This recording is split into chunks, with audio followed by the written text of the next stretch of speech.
Hello, this is NEWPLUS on Via Television. I am Deborah Ndukaife. Two agents of the flag bearer of the People's Democratic Party, PDP, Atiku Abubakar, stormed out of the National Coalition Center for the presidential election results at the International Conference Center in Abuja on Monday. A member of the 8th National Assembly from Kogi West Senatorial District, Dino Melaye, and the former governor of Imo State, Emeka Ihedioha, an agent of the Labour Party, amongst others, staged a walkout on the chairman of the Independent National Electoral Commission, INEC, Mahmood Yakubu, over dissatisfaction on the process of the collation of results from state collation officers from the presidential election. The drama ensued around 4:30 p.m. at the resumed collation exercise of the February 25th presidential election results for the second day. Melaye Ihedioha, as well as the agent of the Labour Party and others, had complained that the results presented by the INEC corps weren't uploaded on the Commission's result viewing portal, as repeatedly promised by the electoral umpire before the February 25th presidential poll. Melaye argued strongly that without the upload of results electronically on iRevs, this year's election is not in any way different from the manual transmission of results done in 2015. The collation of results in Abuja has since continued in their absence. A former chairman of the Senate Committee on the Federal Capital Territory, Dino Melaye, on Monday caused a stir at the National Collation Center when he rejected the presidential election results declared for Ekiti State, alleging overvoting. The drama started before the beginning of collation when Melaye, who is also the agent of the People's Democratic Party, raised an observation that the figures of results announced by the Independent National Electoral Commission for Ekiti State does not correlate. Recall INEC had declared the presidential candidate of the All Progressive Congress, Bola Tinubu, winner for Ekiti State with 201,494, defeating his closest rival, Alhaji Abubakar Atiku of the People's Democratic Party, PDP, who scored 89,554 votes. Peter Obi of Labour Party polled 11,397 votes, while Rabiu Kwakwanso of New Nigeria People's Party polled 264 votes. 1,703 votes were cancelled due to bypass of the bimodal voter accreditation system and overvoting. But making his observation, Melaye said after calculation done by the PDP, there was a discrepancy of an increase of 887 in the total number of figures from Ekiti State. The agents of the Action Alliance, Kenneth Udeze, and Labour Party Umaru Farouk agreed with the observation made by Melaye.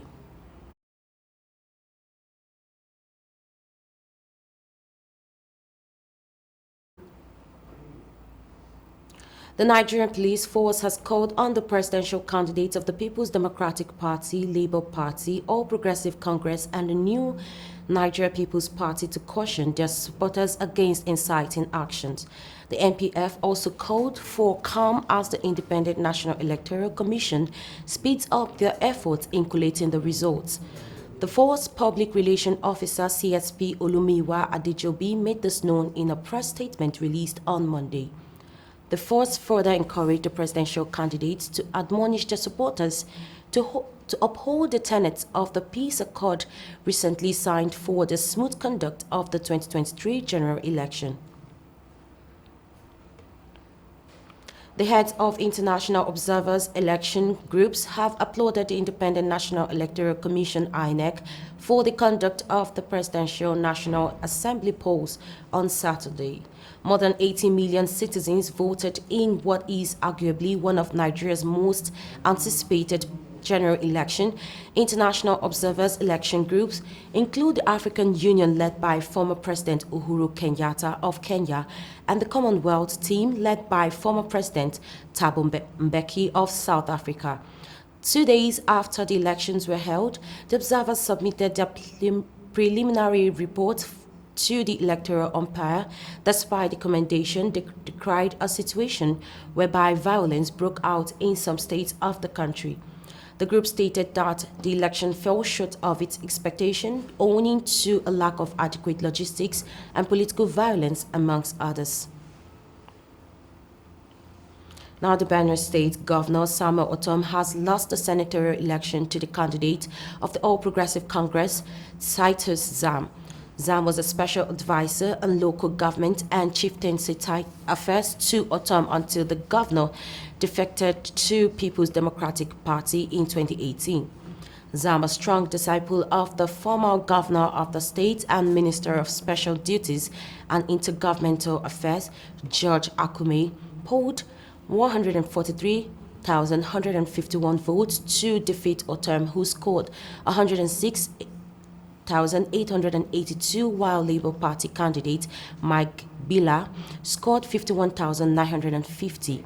Announcing the results at the senatorial district headquarters at North Bank, Makadi, the returning officer, Professor Rufus Shato, declared the candidate of APC, Titus Zam, winner of the senatorial election.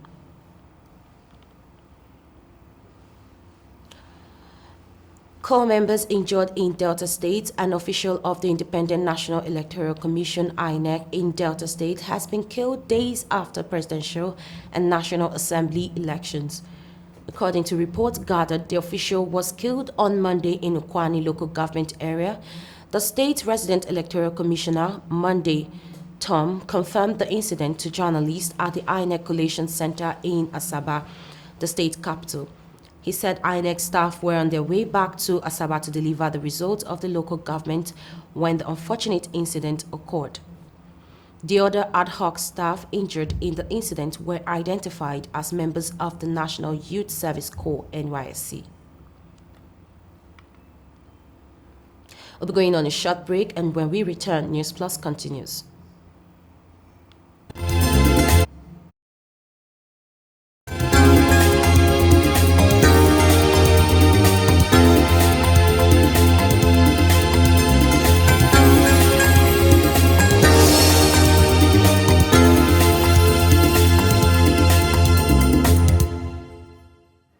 In this 21st century, where all the information we need is now in the palm of our hands.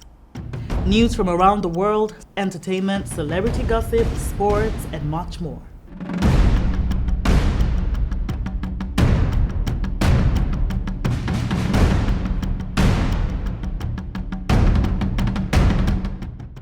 The only thing that you need is the right source.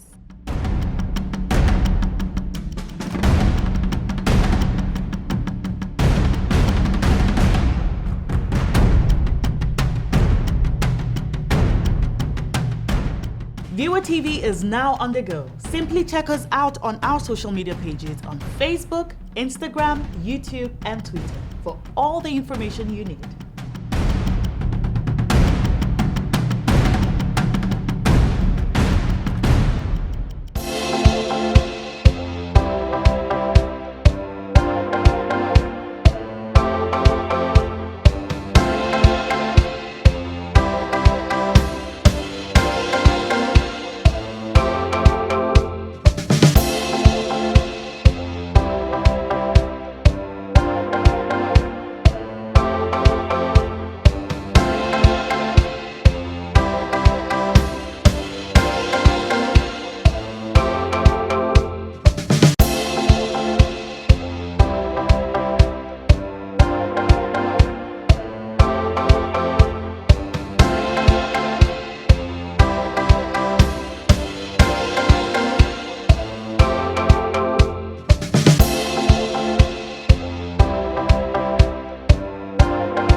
All Progressive Congress Governor Inuwa Yahaya has lost his polling unit in Jekadafari ward of Gombe State to the People's Democratic Party (PDP) at the 2023 presidential and national Houses of Assembly polls. The PDP polled 319,123 votes to defeat APC 146,977 and Labour Party 26,160 to clinch the presidential district. The APC suffered further defeats in 2 out of the 3 senatorial districts and 5 out of 6 federal constituencies of Gombe State. As the opposition PDP promises to continue its clean sweep of the entire state, stakeholders of the All Progressive Congress says their party will make a dramatic comeback during the March 11th governorship and House of Assembly elections. Presidential candidate of the All Progressive Congress, APC, Bola Tinubu, says losing Lagos State narrowly to another party should not be a reason for violence. He said this in a statement issued in Abuja on Monday by Bayo Onanuga, Director of Media and Publicity, APC Presidential Campaign Council. Tinubu appealed to Lagos State residents to become and eschew any act that could lead to breakdown of law and order. He stressed that the outcome of the election in Lagos State, where Labour Party won the presidential election, should not be a source of provocation. He added that the beauty of democracy was that people had a right to vote for the candidates of their choices. Now, Chairman, Chief Executive Officer of the National Drug Law Enforcement Agency, NDLEA, Brigadier General Muhammad Marwa, has commended officers, men and women of the anti-narcotic body for their conduct, visibility, and blocking access to illicit substances during the presidential and national assembly election at the weekend. The agency, as a member of the Interconsultative Committee on Election Security (ISIS), had deployed almost 10,000 personnel across the country during the Saturday election, with a situation room at its national headquarters in Abuja for around-the-clock monitoring of the polls through field reports from officers and men spread nationwide. In his reaction to the preliminary results collated across all the area, state, and zonal commands of the agency, General Marwa said he's satisfied with the professional conduct of NDLEA personnel deployed across the country, the working synergy with other security agencies, and most importantly, ensuring that the electoral process was free from the influence of illicit substances. He charged them to remain vigilant and intensify their offensive action across the country between now and the next election, with a view to ensuring that the influence of illicit drug is removed from the governorship and state assembly elections nationwide on 11th March. The Presidential and National Assembly was held peacefully in Plateau with no report of violence. Voters conducted themselves peacefully and cast their votes at various polling units. There were, however, cases of BVAS failure and late arrival of INEC officials. Our correspondent Nasir Saidu from Jos was there. The long-awaited day is here as Nigerians queue at various polling units to elect the position of President and National Assembly members.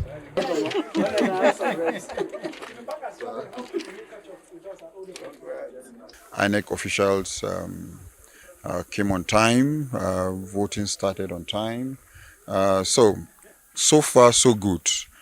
We commend INEC for keeping to time, and we hope that this is what will happen or is happening within the entire constituency and the state. We thought there would be a voter apathy, but from all indication, there's a large turnout. Some places are complaining about beavers and some places are complaining about not getting the materials in time. But we pray it's just a little hiccup that they can correct before the time elapses. I went around some part of Jos North, Jos South, Barikin Ladi, Mango, Panshin, and Kanke, where elections were held.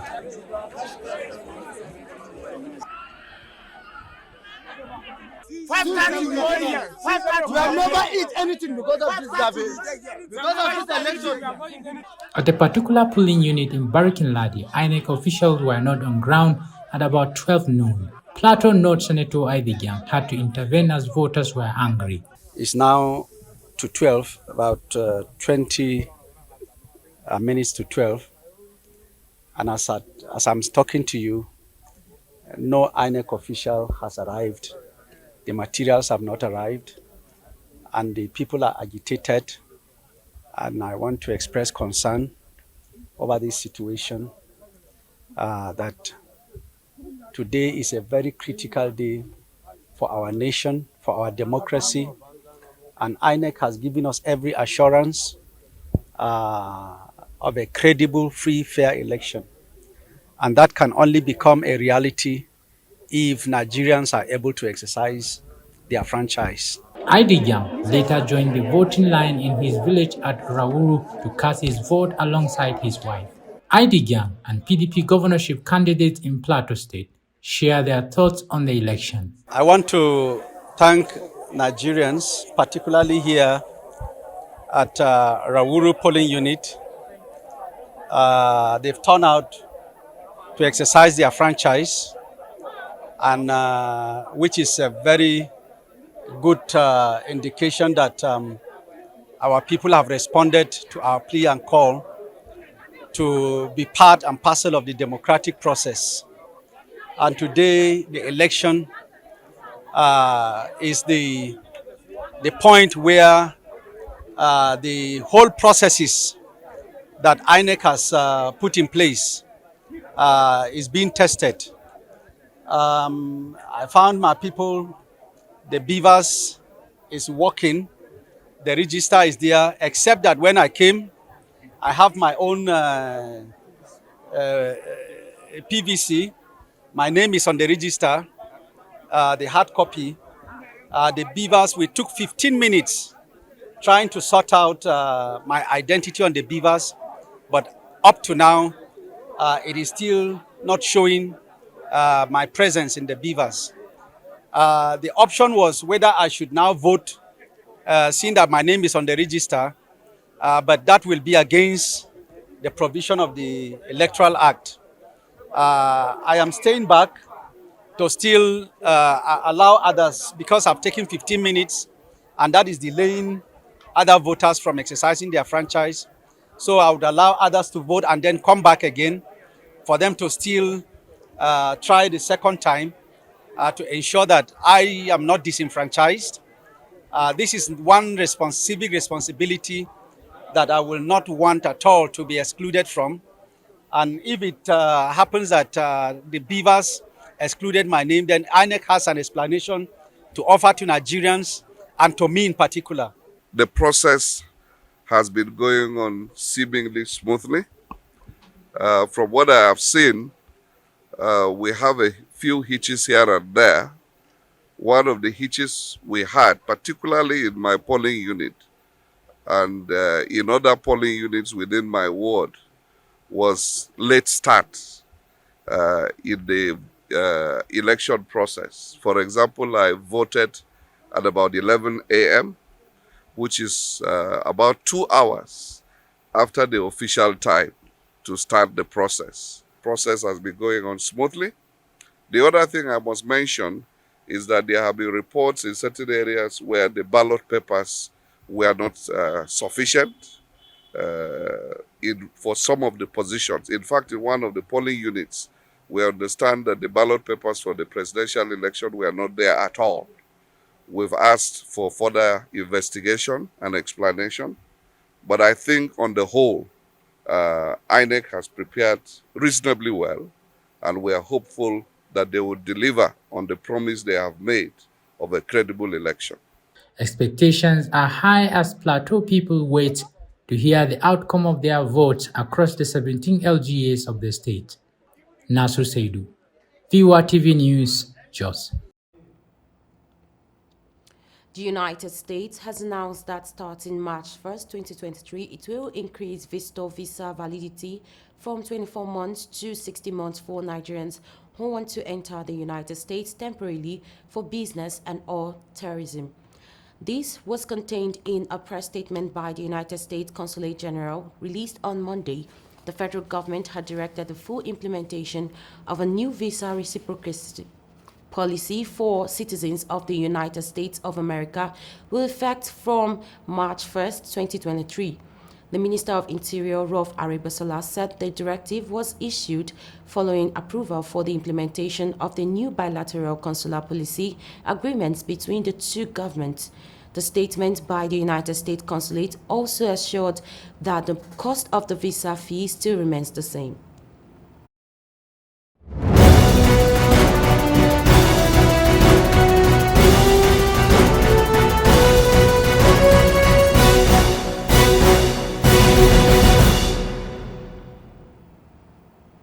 And on international, Mali and Burkina Faso have reaffirmed their commitment to a strong and lasting alliance between the two countries.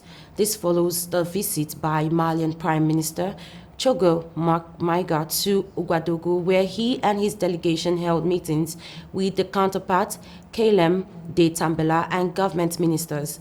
The busy schedule included the delegations discussing security and the fight against terrorism, humanitarian aid, health, regional cooperation, and sanctions. Maiga and Kalem de Tambela criticized the decision by the Economic Community of West African States, ECOWAS, to maintain and tighten sanctions against their countries despite their pleas. They said the sanctions do not take into account the reality and hardship faced by the people in their countries. The two men also signed an agreement to cooperate in the fight against terrorism, which plagues both Mali and Burkina Faso, which are both under military rule. And they participated in the opening of the 28th Pan-African Film and Television Festival, FESPACO, which is taking place this year in Ouagadougou. A United Nations helicopter came under heavy fire in eastern Congo, bringing the mission to suspend flights in the conflict-riddled region, the organization said on Monday. Helicopter returning from Walikale to the regional capital Goma in North Kivu province came under attack for 10 minutes last week, but was able to land safely in Goma with all 3 crew and 10 passengers unharmed, said a statement by the United Nations. World Food Programme flights have been suspended on specific routes in the region until the security situations can be assessed, said the United Nations. The helicopter delivers assistance to some of Congo's most remote areas, which would otherwise be inaccessible because of poor roads or insecurity. Meanwhile, no group has claimed responsibility for the attack, but this is the second time this month that a United Nations mission helicopters came under fire in North Kivu province. The previous incident killed a South African peacekeeper and injured another. The United Nations Security Council said the deliberate targeting of peacekeeper could constitute war crimes. The United Nations Secretary-General Antonio Guterres has sent a fiery appeal with urgent warnings saying human rights are being trampled all over the world. Guterres opened the session of the United Nations Human Rights Council with appeal on Monday in Geneva. Guterres called for the world to confront this, and he appealed to both government and citizens to revitalize and implement the declaration. He said poverty and hunger are growing, social cohesion and trust are weakening as the gap between rich and poor widens. According to him, core challenges against climate-wrecking cooperation is an important step and condemned fossil fuel producers and their financial backers. Now, the death toll from floods and landslide in southeast Brazil a week ago was officially increased to 64 Sunday as the search continued for one missing person. Among the confirmed toll, 18 were children, the Sao Paulo state government said in a statement. More than an entire February worth of rain fell in 24 hours on the picturesque beach resort town of Sao Sebastião and surrounding areas last weekend. Authorities said the largest daily rainfall ever registered in Brazil triggered violent floods and landslides that tore through precarious built hillside communities. More than 2,400 people were displaced by the downpour, which washed away homes, roads, clinics, and other infrastructure. An estimated 9.5 million of Brazil's 215 million people live in areas at high risk of flooding or landslide, mainly poor favela neighborhoods. The South American country has been hit by a series of deadly weather disasters in recent years, which experts say are likely being made worse by climate change.